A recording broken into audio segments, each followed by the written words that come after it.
Hello, world. Welcome to episode 223 of the Jimmy Canz Show. Classic Supercard retrospective time. We're going to take a look back at the 1993 WWF Survivor Series. Let's talk about it, all right?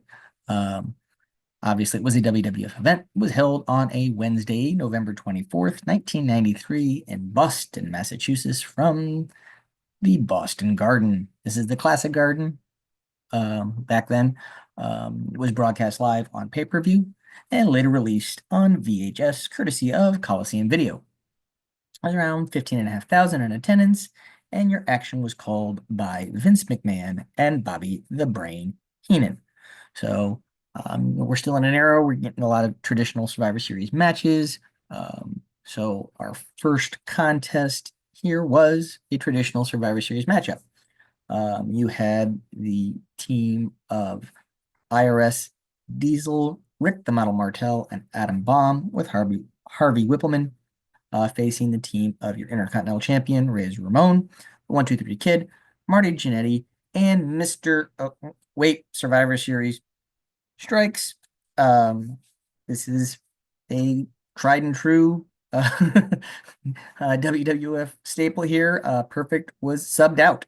Um, and in his place, we got the Macho Man, Randy Savage. Um, so this one, baby faces go over in this one. Pretty solid contest.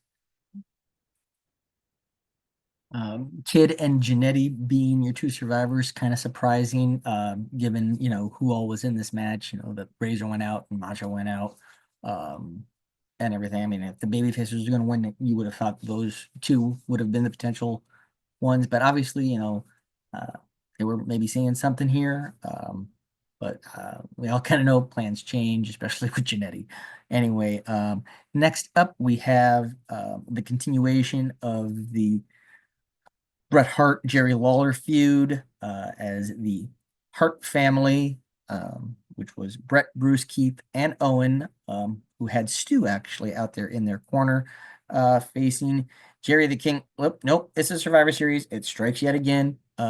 Jerry Lawler was replaced. He was actually by HBK. Um, HBK was joined by the Knights. I mean, it makes a lot of sense for Jerry Lawler to have Knights, not Shawn Michaels. But anyway, you had the Red Knight, the Blue Knight, and the Black Knight. For those of you in the know, the Red Knight was actually Barry Horowitz. Greg Valentine was the Blue Knight, and Jeff Gaylord played the Black Knight. Now, those of you maybe not familiar with Jeff Gaylord, he was a standout in the old Fritz von Erich run WCCW USWA promotion in Texas, and known as the Missouri Tiger. But never really made it to the big time except for this appearance here. The Hearts, not surprisingly, take this one. Owen being the only member of the Hart family eliminated.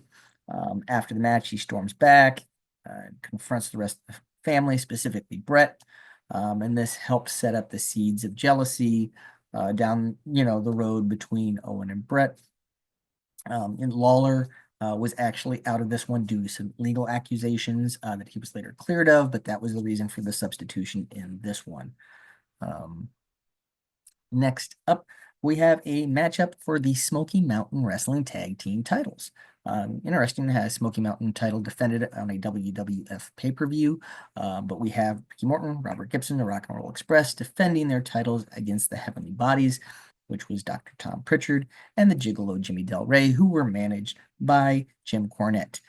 Speaking of Cornette, his tennis racket helped out in this one and helped the Bodies defeat Ricky and Robert to capture the gold.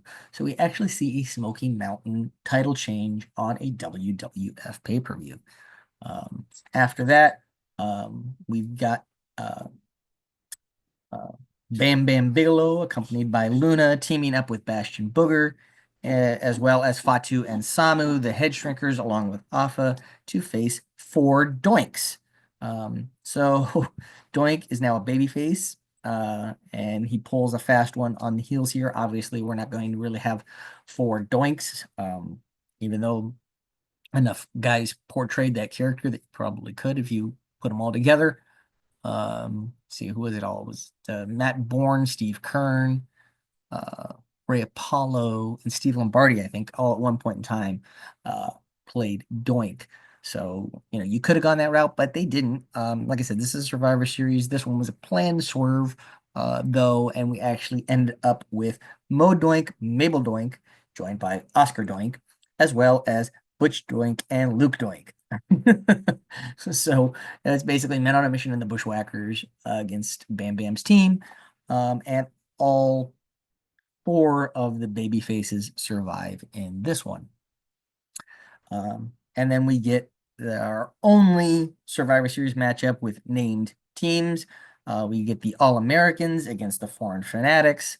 To close out the show, the All Americans had Rick and Scott Steiner, Made in the USA Lex Luger, and Tatanka, and the Fanatics had your WWF champion, Yokozuna, Ludwig Borga, and your tag team champions, the Quebecers, Jacques and Pierre. Nope, wait, Survivor Series. Tatanka was quote unquote injured, taken out, and he was replaced by The Undertaker with Paul Bearer, and Pierre was also taken out and replaced by Crush. So the Fanatics had Jim Cornette, Johnny Polo, and Mr. Fuji out there in their corner. But yeah, again, this is another case of just, Survivor Series being Survivor Series with changes and substitutions. Um, and then this one ends up being won by the All Americans, with Luger being the sole survivor in this one. Um, so, um, you know, this was Survivor Series-esque, in every match except for the Smoky Mountain title match. And we get a lot of changes from what is originally announced. Like I said, now, four doinks, you had to have some type of twist in that one. All in all, isn't a great Survivor Series. It did a couple of things. I mean, it helped with the Brett Owen and setting up that, which is going to be coming down the pike. And then it kind of started some of the feud between Taker and Yoko, which we'll see coming up here. I think even though Luger was the sole survivor in this one, I think they saw the writing on the wall that the fans weren't really behind it. So they start to pivot here, and you start to see it. So, in terms of Hall of Fame involvement, this was pretty packed Hall of Fame involvement in this one. You actually had 23 Hall of Famers involved in this broadcast. Valentine, I mean, he was under a mask, but he was still on the show. The Hitman, Alpha was out there, Fuji was out there, Stu Hart was even out there, HBK, Yoko, Paul Bearer, Razor, Rikishi's part of the Head Shrinkers, Savage, both members of the Bushwhackers, um, you know, Diesel, both members of the Rock and Roll Express. Luna's out there. Waltman's out there, his 1, 2, 3 kid, both Steiners, The Undertaker, IRS, Luger. If we put in, some of the commentary, and, announcers and all that other stuff, you get up to 25 because you got Heenan involved on the show in commentary and Finkel doing the announcing. So pretty Hall of Fame laden show in this one. So in terms of, my 10 belt scale, it was, like I said, it was a so-so show. It was interesting to watch another promotion's title change hands on a WWF show. Um, so, I guess, but, like, not the greatest Survivor Series, not the worst Survivor Series, just kind of middle of the pack. So on my 10 belt scale, I'll give this one a 5 out of 10.